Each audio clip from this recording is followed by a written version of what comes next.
right, well, welcome everyone. I am Sophia Merrick. I was born in Northampton in 1818, and I moved here to Springfield in 1850 with my husband Solomon and our one-year-old William. I'm most well known for my contributions as a voluntary Civil War nurse. So the American Civil War lasted 4 long years, as we know, from April 1861 to April 1865. And I was one of 2 voluntary nurses to serve in the 10th Massachusetts Volunteer Infantry. This was an infantry that was formed here in Springfield in June of 1861, and it was composed mostly of Western Massachusetts men.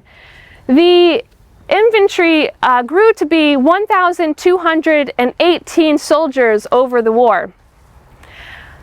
I got involved in September of 1861. The typhoid fever was rampant in our regiment's camp in Brightwood.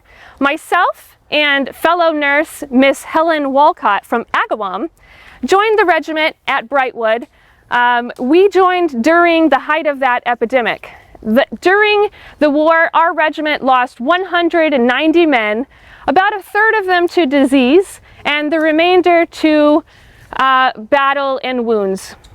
Myself, I also succumbed to the fever and had to return back to Springfield, and my trusty fellow nurse, Helen Walcott, came along with me and also ensured that I recovered from that fever. So let me tell you a bit about my family. Well, first, actually, let me show you myself and Helen. I brought this book out. It was published in 1909 about the infantry that I served in, the 10th Massachusetts. And you can see in this photo a picture of myself and Helen Walcott along with the surgeon, assistant surgeon, and the hospital steward. I'm going to pass this around so you can get a close-up look. And about my family.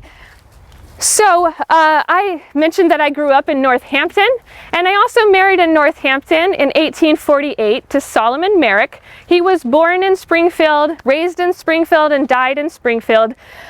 His first wife, Henrietta Merrick, over to my left here, she was his first wife. She died at the age of 29 after only 3 years of marriage to Solomon of consumption.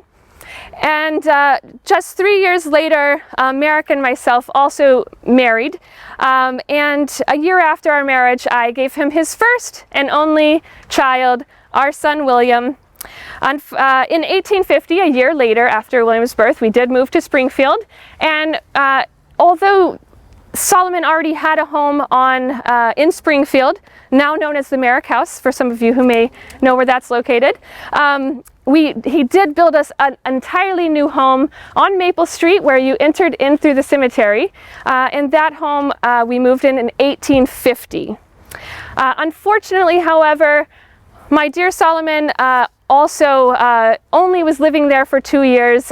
He died at the age of 45 of bronchitis. But you might be wondering, how did we become so wealthy that we could afford such a large home on Maple Street, one of the most prestigious streets and thoroughways in Springfield? Well, my husband Solomon was very clever.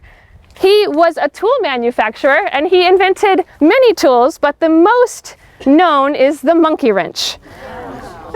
So, many of you, raise your hand if you own a monkey wrench. Most of the households visiting today. I will pass these around. These are 2 early examples of his monkey wrench that was patented in 1835.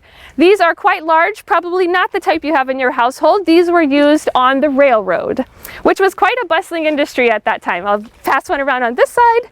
And if you look closely on both of these, you'll see the marking of Bemis and Call, Springfield, Massachusetts on the head here. He sold his patent to the Bemis and Call tool and hardware and tool company, and this became their most popular tool and product. Thank you. You're very welcome. So I told you a bit about Solomon. I'd like to tell you a bit about William, our son. His father did die when he was 3 years old, and then I myself, when I volunteered in the Civil War, he was 12 years old, so he saw quite a bit in his youth.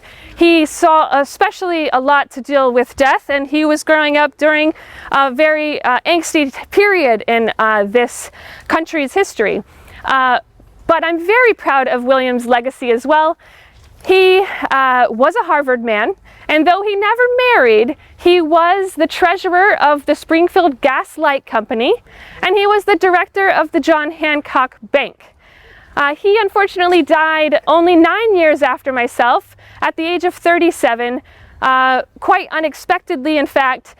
But when he passed, he did bequeath around $98,000 to what is now Bay State Medical Center for the founding of the surgery building, which for the first time separated those with infectious diseases from those with open wounds.